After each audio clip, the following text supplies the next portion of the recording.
Hey fam, today's not about the brands or the drops or even the haters. It's just me, talking to you, honestly. You've been with me since day one, and that means the world. I'm not perfect, never said I was, but I've always tried to be real, and I hope that's what you see. When the video dropped, it got 2.8 million views in 6 hours. The comments ranged from heart emojis to something feels off. But Seth Rivers had always lived in the space between adoration and suspicion. That's what made him famous. 2 days later, he disappeared. His socials went dead. No new posts. Comments disabled. DMs unanswered. By the third day, #WhereIsSeth trended on X with over 120,000 tweets. On day 4, the bomb landed. A 30-minute exposé uploaded by an anonymous channel titled simply "Seth Rivers is a Lie." No intro, no face. Just a low, modulated voice narrating over clips. Behind-the-scenes moments, cut live streams, fragments of arguments never meant to be public. And slowly, Seth's carefully curated world began to fracture. Mia Foster watched the video alone in her apartment at 2:14 a.m., hoodie up, eyes wide. She'd already seen most of the footage. She was there for most of it. But there was something about the way it was edited, the cold cuts, the reversed filters, the slow zooms on Seth's forced smiles, that made her stomach twist. She hadn't spoken to him in over 2 months. She lit a cigarette, even though she'd quit. Seth had always said everything is content. He was wrong. Some things should have stayed buried. Mia was his producer for 3 years, his girlfriend for 2. She minimized the browser window and opened an old Dropbox folder. Rivers, Archive, BTS. Hundreds of files. Unsorted chaos. Labeled in ways only she could decode. Red Room Feb, Blow Up Park, Mirror Take 7. She clicked on Mirror Take 7. It opened with Seth sitting in front of a mirror, mic still clipped on. He wasn't talking to camera. He was talking to himself. They don't want real. They want reactive. Be just fake enough to stay likable. Just real enough to stay clickable. She paused. Rewound. Just real enough to stay clickable. The next morning, the world was burning in pixels. News sites were quoting the exposé as fact. Buzz titles ranged from Digital Messiah or Manipulator to The Dark Side of Wellness Influencers. Mia put on sunglasses, pulled her hair into a bun, and walked 3 blocks to a coffee shop that didn't know her name. She needed noise, the kind of background hum that made her feel anonymous. At a corner table, she opened her laptop. Another anonymous email sat in her inbox.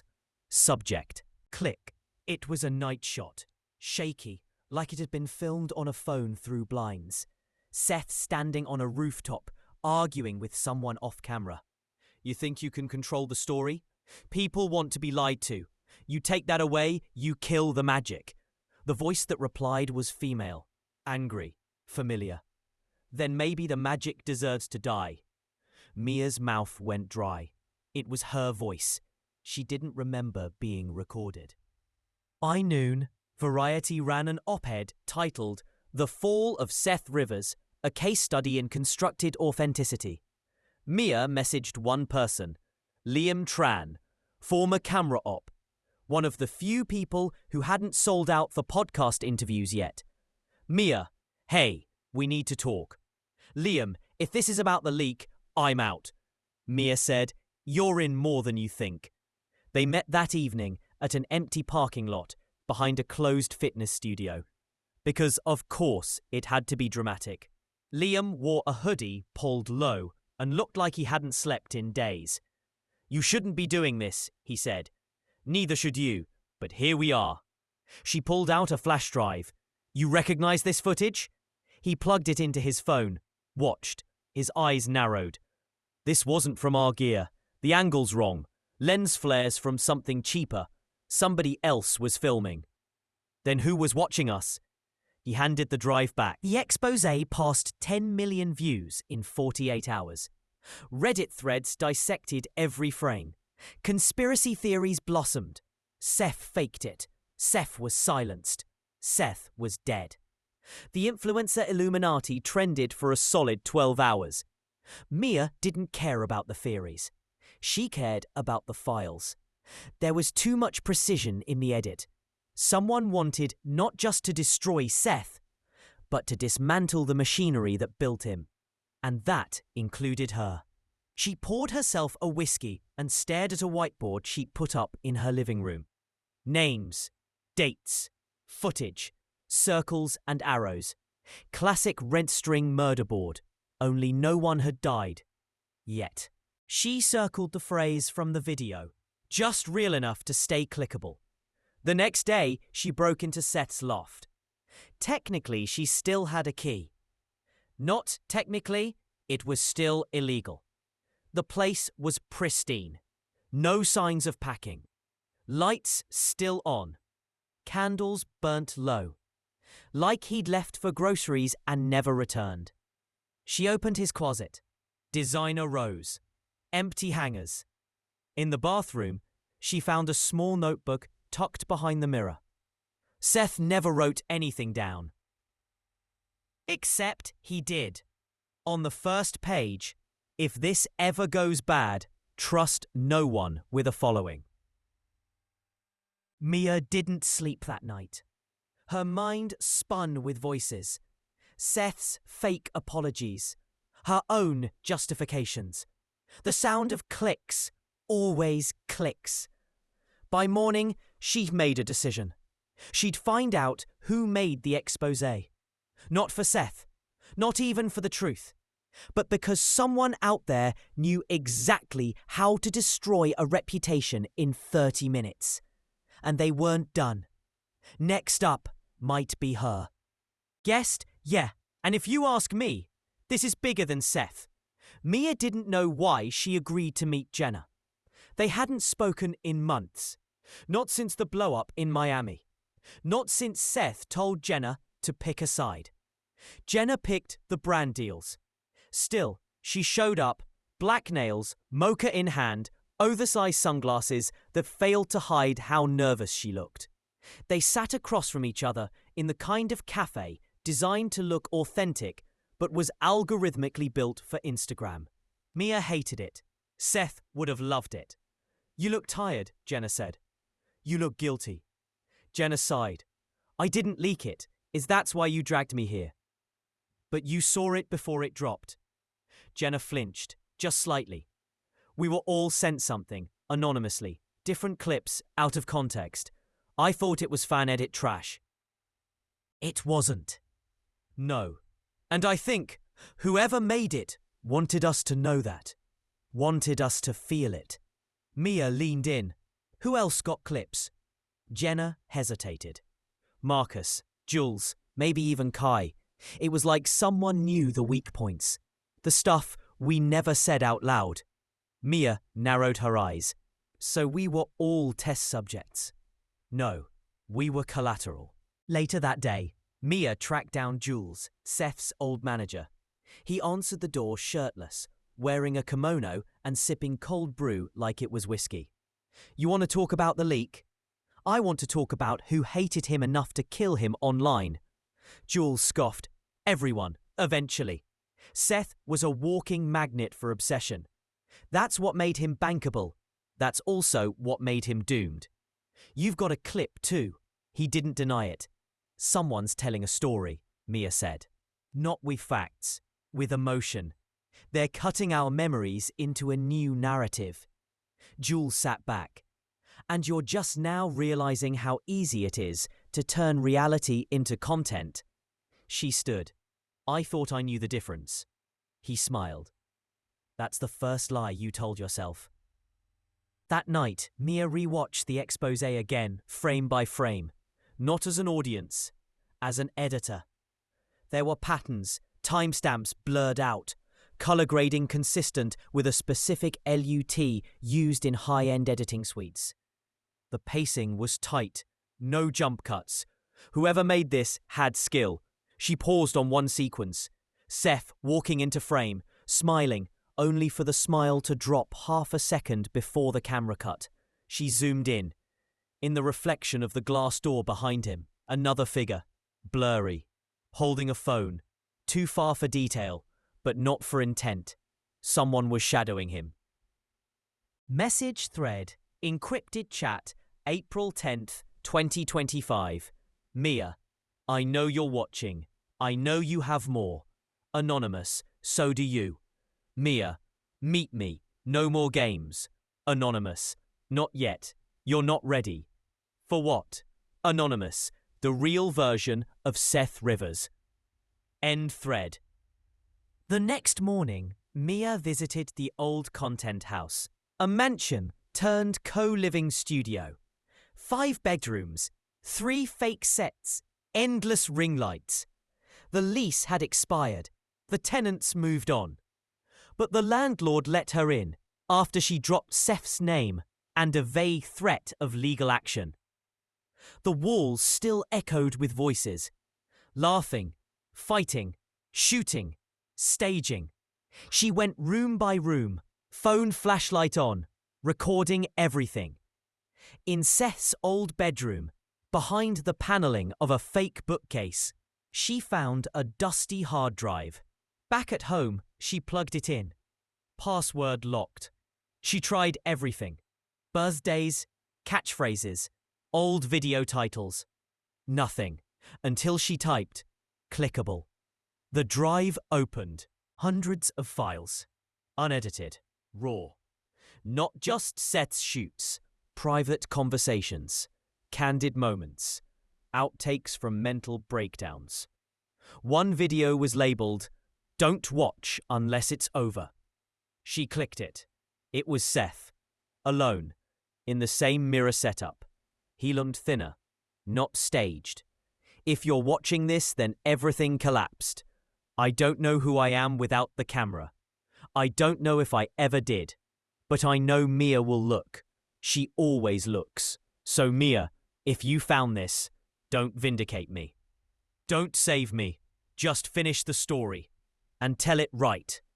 Her hands trembled. The file ended. She backed up the footage to a secure server, created a folder titled The Real Set.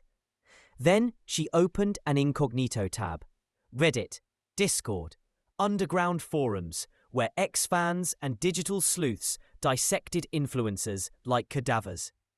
She found one user, Cam Control Ghost, the same one who first posted the exposé link 3 minutes after it dropped. She messaged them. Mia, I think we both want the same thing. Cam Control Ghost, I doubt that. Mia, you want the lie exposed. I want to know why it was built. Cam Control Ghost, then keep watching. Attached was a file, filter5.mov. She played it. It was footage of her. Not from the shoots, from real life. A fight with Seth. A night she cried in a bathroom stall at a launch party. A recording of her saying, "Sometimes I think we made a monster, and sometimes I think we are the monster." She slammed the laptop shut. The line was blurred now. Past and present. Image and identity. Story and truth. Mia looked at herself in the mirror and didn't recognize the woman staring back. She whispered, "How do you expose a lie that you helped create?" The reflection didn't answer. This whole thing, it's a performance. All of it. Every post, every collab, every tearful confession video. I mean, come on. You think I cry on cue for fun? No. I do it because it trends. Because you eat it up. Someone off camera, you're not scared they'll see through it? Seth, they don't want the truth. They want the version of me that fits in a thumbnail. The footage Mia recovered from Seth's hidden drive was a goldmine. Not just for understanding what happened, but for understanding who Seth was when no one was watching. Or rather, when he thought no one was. She spent the next 2 days doing what she did best: editing, cutting timelines, restoring audio, matching metadata. The deeper she dug, the less she liked what she found. There were clips of Seth mocking his fans, coaching collaborators on how to stage spontaneity. At one point, he coached the crying guest influencer to tilt your head slightly. It reads more vulnerable. But there were also cracks, genuine ones. Seth pacing at 3 a.m., recording voice notes to himself, saying things like, "They love the pain, not the person, and I keep giving them what they love." It wasn't enough to label him a villain, but it didn't make him a victim either. And now, someone else had these same files, and they were releasing them with intent. Message thread, April 12, 2025. Encrypted chat. Mia, who are you? Camtroll Ghost, wrong question. Fine. Why me? Camtroll Ghost, because you're the only one who saw him before he became the product. Mia, you think I'll protect him? Camtroll Ghost, I think you already did. Mia, you're trying to destroy him. Camtroll Ghost, no. I'm showing what's real. End thread. Liam came over that evening. He brought pad thai and a portable drive of old backups. You're serious about this, he said. I think it's already too late to pretend otherwise. They synced timelines, matched angles, found duplicates of some exposé clips, but not all, which meant someone had other access. This wasn't just a leak, Liam muttered. It's a rewrite. Or an edit, Mia corrected. They looked at each other. Someone's building their own version of him. They made a list of everyone who had access to raw material. Mia, Liam, Jenna, Jules, Seth, obviously. The post house, contracted. One mystery freelancer from a project in December 2024. I remember him, Liam said. Freelancer, paranoid, used burner phones, never gave a last name, but his editing was flawless. Get me his reel, Mia said. Already on it. They found him under an alias, Trace. Portfolio down, socials wiped. But one comment on an old Vimeo upload stuck out. User, this feels like watching someone confess without speaking. That's exactly what the exposé felt like. At 3:43 a.m., Mia received another file. Subject, remember this. Attachment, BTS rehearsal DEC. It opened on a mock interview set. Seth in a chair. Mia off camera. Seth, so what's the story today? Mia off camera. Today you're grateful, humble. Talk about burnout, but not too real. We need you sympathetic, not weak. Seth nodded, rolled his shoulders, smiled. Seth, got it. Cue the struggle, end with strength. She slammed the laptop closed. Liam stared at her. That's not how I remember it. It was like that, she admitted. I just never saw it from the outside. Later that day, Mia called Jenna. Trace, December project. Do you remember anything? Only that he asked weird questions, wanted unused footage, said he was doing a documentary about digital masks. You give it to him? Pause. We were behind on rent. He paid well. That night, she received no new files, no new threats, just silence. But in the silence, something shifted. She looked again at Seth's final mirror video. Don't save me. Just finish the story. She whispered to the screen. Okay, but I'm telling all of it. Not his version, not hers. All of it. You don't see it happening when you're inside it. You think you're making content. Then one day you wake up and realize the content made you. The knock came at 6:17 a.m. Mia hadn't slept. She was deep in footage, hunting inconsistencies, one frame at a time. Seth's world, pixel by pixel. She reached for the door without thinking, expecting a package. It was a flash drive, taped to the door with a post-it. You missed something. Inside was a single video file, vertigo7.mov. Unlabeled. No metadata, just raw, handheld footage. A party. Dim lighting. Laughter. Seth laughing too loud, drink in hand, surrounded by people who looked like thumbnails in human form. Then a cut. A bathroom.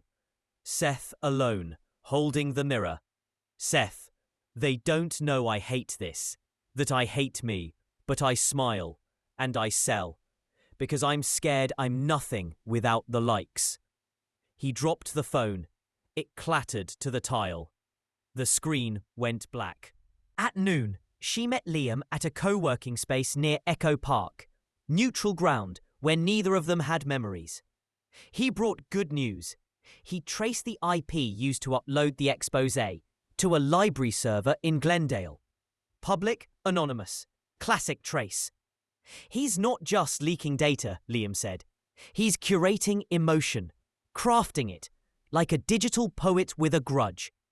Mia nodded slowly. And we're the raw material. They went to the library, posed as freelance researchers, accessed old security footage. Trace never showed his face. Hoodie, cap, gloved hands. But the timestamps matched the upload logs. He was close. Back at her apartment, Mia connected the new footage to the old mirror videos. Patterns emerged. Seth's breakdowns always came after milestones. 5 million followers, brand wins, collabs. The success was the trigger. He was addicted to validation and allergic to himself. She whispered, what if he didn't disappear? What if he just broke? That night, she dreamed of being filmed. A lens floating above her bed. Whirring, watching, judging, editing her in real time. She woke up gasping. The darkness, too quiet. The next day brought more silence. No new files, no new messages. She used it. She reached out to Kai, a brand strategist who used to coach Seth on empathy optics. Kai agreed to meet in the back of a silent vegan cafe. He wore headphones, but wasn't listening to anything. It was always an act, he said, before she could ask. But Seth started believing it. That's when it got dangerous. Dangerous how? He wanted to control the edit. Of everything. Not just his content, his life. Mia frowned. You mean the way he rewrote people? Kai smiled, sharp. No, I mean the way he tried to delete them. Later that night, she finally opened the folder she'd been avoiding. Cancel, me, drafts. Inside were over 40 drafts of apology videos, all with different angles, different shirts, different scripts. In one, Seth looked genuinely remorseful. In another, defiant. In another, simply bored. All unfinished, all unreleased. Her phone buzzed. Cam control ghost, you're learning. Mia, what's the end game? Cam control ghost, the mirror cracks. Who are you really? Cam control ghost, look closer. You already know me. End thread. She replayed the latest file again. This time she paused at the mirror. Seth's face was distorted, half-shadowed. But behind him, reflected in the door glass, a figure, not Trace. Her. The memory came back like a slap. That night, that party, that hallway. She'd followed him. She'd recorded something, but deleted it. Except someone had recovered it. The line between observer and participant was gone. She hadn't just been a witness to the machine. She'd been part of the operating system. Mia sat down at her desk, opened a new project file, named it True Light, Raw Cut. You think this is me? This screen, this grid of curated bullshit. You think you know me because I let you see a corner of my cage. No, you know the edits. You know the angles. Not me. The office was silent. Mia played the recovered stream again. One of the files from Trace. It had been live for 6 minutes before it was deleted. But not before someone captured it. Seth's eyes were wild. Not theatrical. Real. Or what passed for real in a world made of pixels. She clicked pause. A frame, a look. That's what it always came down to. Not the story, the moment. She whispered to herself, who caught that angle? She met Jules again. This time, he was sober, nervous, wearing a hoodie with the strings chewed through. You want the truth now? He asked. You really want it? Only the parts you are paid to forget. He nodded slowly. There was another editor, not just Trace. Someone internal. Quiet. He signed an NDA so deep he might as well be buried in it. But he was always watching. What was his name? No name. He went by Lens. The search for Lens led Mia down digital backstreets, buried invoices, metadata trails, encrypted feedback emails. She found one note in the back end of Seth's project tracker. Approved, but the eyes need softening. He looks too real. Reroute through Lens. And then a file, Lens MX revisions.zip. Inside, side-by-side edits of Seth's apology footage. Left, raw. Right, corrected. Skin smoothed, lighting diffused, microtension erased. Seth was made gentle, made digestible, made safe. Mia sent a message to Cam Control Ghost. Mia, there was a second ghost in the system. Cam Control Ghost, not a ghost, a filter. Mia, who hired him? Cam Control Ghost, you were there. Don't pretend you didn't benefit. She didn't reply. She couldn't. The next file came 2 days later. A simple title. You said this. It opened on Mia, 2023, mid-shoot, telling a lighting tech. Make sure it's soft. He doesn't do harsh shadows. Makes him look less empathetic. She threw her phone. It hit the couch. She whispered, Jesus. Not from guilt, from recognition. The truth wasn't just that Seth had built a lie. The truth was that she had helped make it beautiful. She needed to talk to someone who hadn't been part of the machine. She found Harper, a fan, a former superfan, now a dropout from media school running a Substack called Unfiltered Frame, where she analysed influencer behaviour like a digital anthropologist. They met at a bookstore cafe. Harper was younger, sharper, with eyes that never stopped analysing. You were the architect, Harper said. You and him. You made vulnerability a product. Mia didn't deny it. And now I'm trying to understand if it can be undone. Harper shook her head. It can't. The damage is baked into the code. You changed how people perceive truth. There's no Control-Z for that. Then what would you do? Harper sipped her coffee. I'd show them the tools. All of them. Then let them decide what to believe. That night, Mia reopened her editing suite. She renamed her project, The Tools We Used. She began adding commentary tracks, overlaying raw cuts with metadata, explaining what each moment was and what it pretended to be. It wasn't a redemption. It was an X-ray. Her final message that night, Mia, voice memo. This isn't his story anymore. It's all of ours. It's every shot we softened, every take we rehearsed, Every tear we aimed like a spotlight. The truth doesn't live in a frame. But maybe, just maybe, if I show you the frame, you'll see what's outside it. Mia stopped reading the comments. They didn't matter anymore. Not because they weren't smart. Some of them were terrifyingly perceptive. But because the story had metastasized. It was no longer hers. No longer Seth's. It was everyone's. Everyone had a theory, a version, a preferred villain.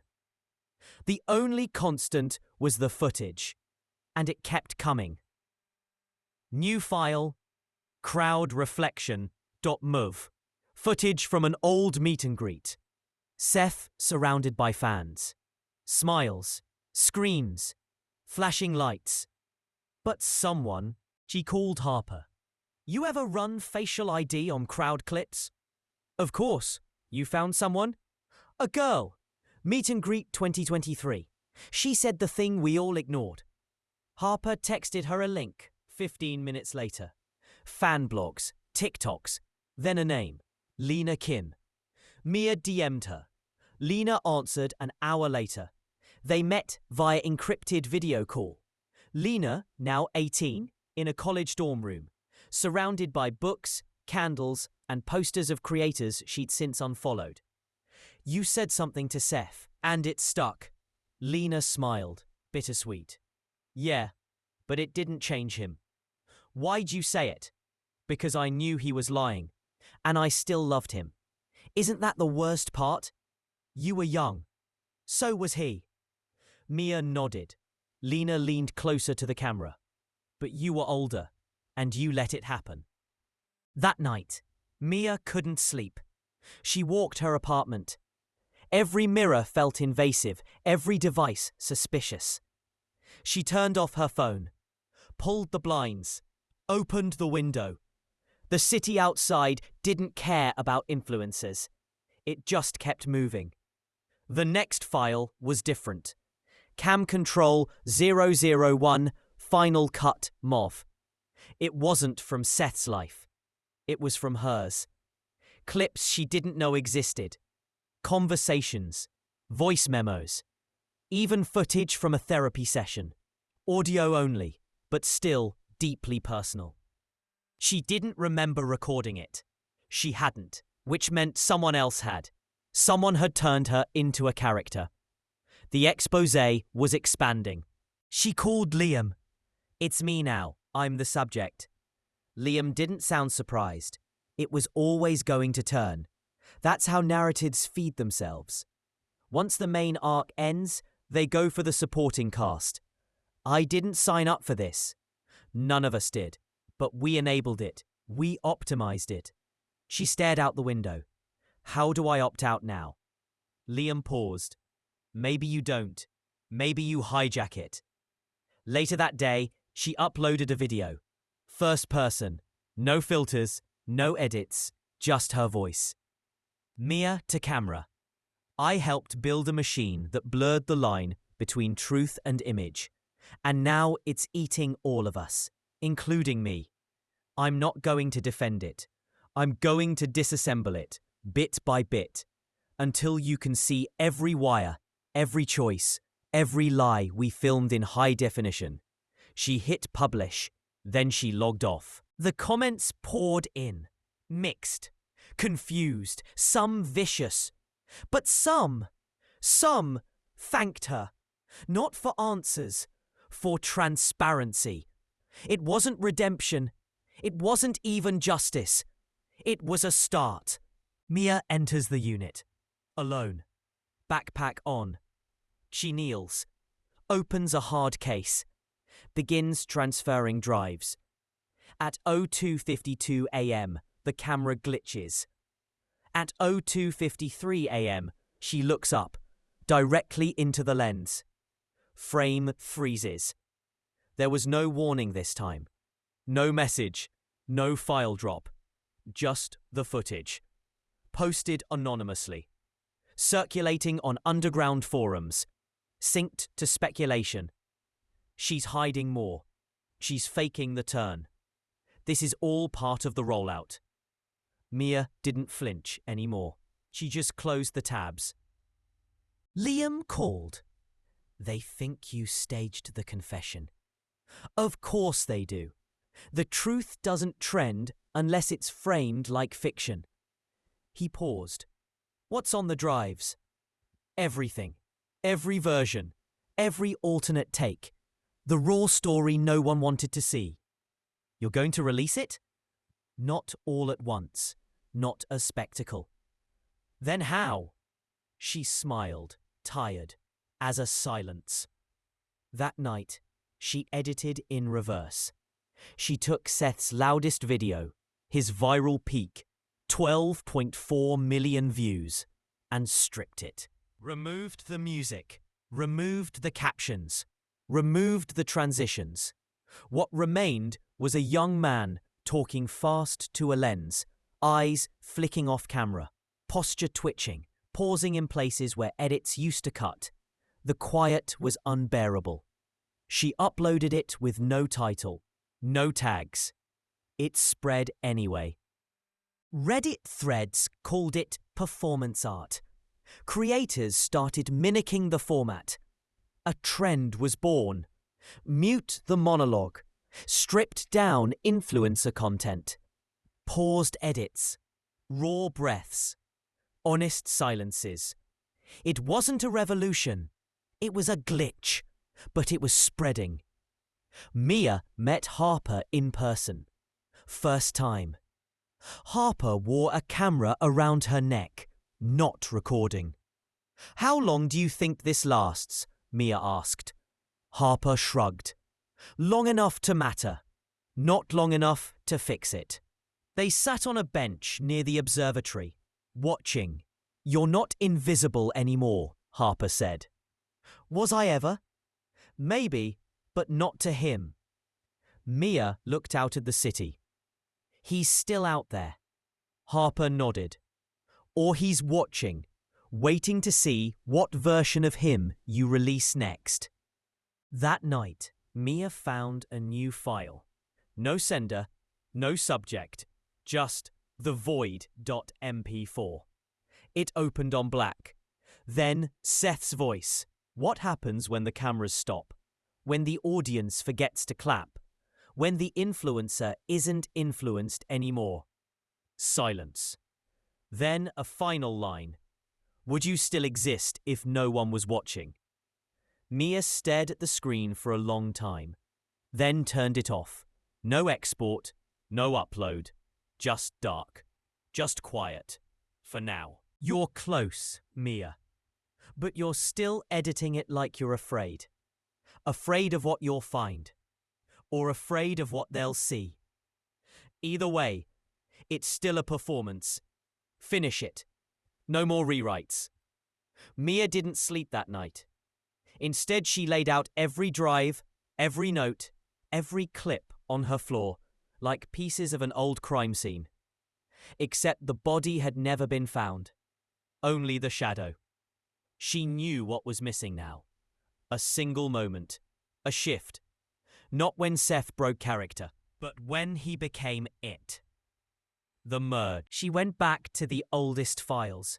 The first vlog. Seth's dorm. Shaky camera, no mic, bad lighting. But his voice, unfiltered, unsure, real. Hey guys, I don't really know what this is yet. Maybe just a way to talk, without talking. The contrast hurt. She layered that clip side by side with his last sponsored post in 2025. The teeth whiteners, the grateful vibes, the clean edit. The difference wasn't the gear, it was the gaze. Back then, he looked at the camera. By the end, he looked through it. Mia needed a voice not corrupted by proximity. She found Talia, one of Seth's earliest followers, a poet, now a grad student in digital semiotics. They spoke via video. Talia wore a sweatshirt with the word control hand-stitched over the heart. You saw him when it was just content, Mia said. No, Talia corrected. I saw him before he became a platform. And now? Talia smiled, sad. Now he's a parable, and so are you. Mia returned to the trace footage. This time, not as victim. Not as producer, as participant. She scrubbed through the argument clips. One in particular stood out. Mia's voice. "You're not God, Seth. You're not even a good editor." Seth's reply. "Then why do you keep giving me the footage?" She revisited her unreleased recordings. One audio log, forgotten, dated the night after they broke up. "I think I stayed because I liked the illusion too." He wasn't the only one afraid to be small. Mia started cutting together a new project. The Breakpoint. Not a documentary, not a confession. A mirror. Side-by-side cuts. Seth becoming Seth. Mia becoming Mia. All the things they never said. All the things they cut out. No narration. Just layers. She uploaded a teaser. 10 seconds. A clip of Seth saying, "You can't go viral if you don't decay first." Then her voice. "So let's rot. Together." The Breakpoint began trending within 2 hours. Later that night, she got a message. "Cam control ghost. Final act approaching. MIA. Then come out of hiding. Cam control ghost. We already did. MIA. Who are you? Cam control ghost. We are the cut you didn't make." End thread. The next morning, she found an envelope under her door. Inside, a printed still. Seth, eyes wide, mid-sentence, from a cut that never aired. On the back, no one remembers who pressed record, only what went viral. Mia stared at it for a long time. Then she picked up her camera, turned it inward, hit record. Seth, what if the apology was the content? Mia, then it stops being real. Seth, no, then it becomes honest about being fake. That's closer to truth than pretending not to perform. Mia opened the file labelled Raw Doc Final. It had over 600 clips. Some she remembered filming, others she'd forgotten. Some she never knew existed. This was it. The full arc, the machinery, the blood underneath the filter. She narrated for the first time. Her voice, measured, clear. No inflection. Mia, VO. This isn't a redemption. It's a reassembly. A blueprint of decay. A map of what happens when a person becomes a product, and the people around him become the marketing team. She layered footage. Seth, rehearsing emotions. Mia, cueing tone. Fans crying over betrayal. Editors adjusting shadows on sadness. No soundtrack, just room tone. She uploaded the first 15 minutes, then logged off. The video hit 1.2 million views in 6 hours. Then it vanished, struck by copyright claims from 3 production entities, none of which Mia recognized. Liam called. "They're scrubbing it." "Of course they are. Who are they?" "The parts of us we outsourced." She printed a hard copy of the edit log, every cut, every decision. She mailed it to 20 journalists, then to fans, then to no one in particular. She got an email from a private account. Subject, "You forgot one." Attachment, SethLastTake.mov. It opened with Seth looking directly into camera. "If you're watching this, Mia, you made it further than I thought. That's good. That means you're finally telling the whole thing. Not just my fall, yours too." A pause. "So here it is. The thing I never let air. My cut. The real one. No edits, no corrections. Just me. And what I did." Mia watched it once. Didn't cry. Didn't speak. She archived it. Not to hide it. To wait. She met Harper and Liam at a rented studio downtown. No cameras, no stage, just a single mic. They recorded a conversation. 3 hours long. No edits. Then published it. Title: The Producer's Cut, a postmortem on manufactured identity. It wasn't monetized. It wasn't viral. But it was real. One comment stood out. At Late Night Honest, this is the first thing that felt like silence in months. Mia stood on her balcony that night. The city buzzed below. No lens, no mic. She whispered. Last cuts, almost here. Seth, direct to camera. If you're here for closure, there isn't any. There's only playback. Repeat, reframe, rewind. We're not stories, we're edits. And you're the cursor. The final cut wasn't announced. Mia uploaded it at 3:12 a.m. No title, no intro. Just 43 minutes of quiet disassembly. Clips of Seth, clips of her, clips of others. No talking heads, no explanation. Just image. Then silence. Then another image. Like someone breathing through footage. Halfway through, the video cuts to black for 17 seconds. Then a single phrase. Do you believe in what you helped create? Then more footage. Seth rehearsing a breakdown. Mia walking away mid-shoot. Trace in a mirror, visible for one frame. A looped phrase whispered under the final shots. Truth is a format. The comments poured in. Some called it a masterpiece. Some called it propaganda. Some called it trauma. But for the first time, no one called it fake. Mia turned off notifications. Met Harper and Liam on a rooftop. They watched the sunrise. It's out there now, Mia said. Do you feel lighter? Harper asked. No. Liam smiled. That's how you know it's honest. In her inbox the next morning, one final message from an address tagged to Seth's original domain. Subject: if it lands, let it shatter. No text. Just a video file. Seth render 0.mov. She watched it in full. It wasn't a confession. It wasn't a goodbye. It was a montage. Clips he never posted.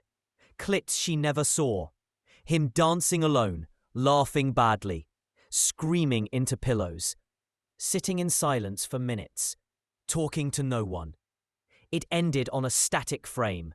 Seth at age 19, looking into his laptop webcam, mumbling, I hope this doesn't ruin me. Then, cut to black. Mia saved the file, didn't upload it. She didn't need to. Not everything had to be seen to be real. Epilogue text over black. Everyone thinks the camera tells the truth, but cameras don't tell anything. We do. And sometimes we stop. Fade to black.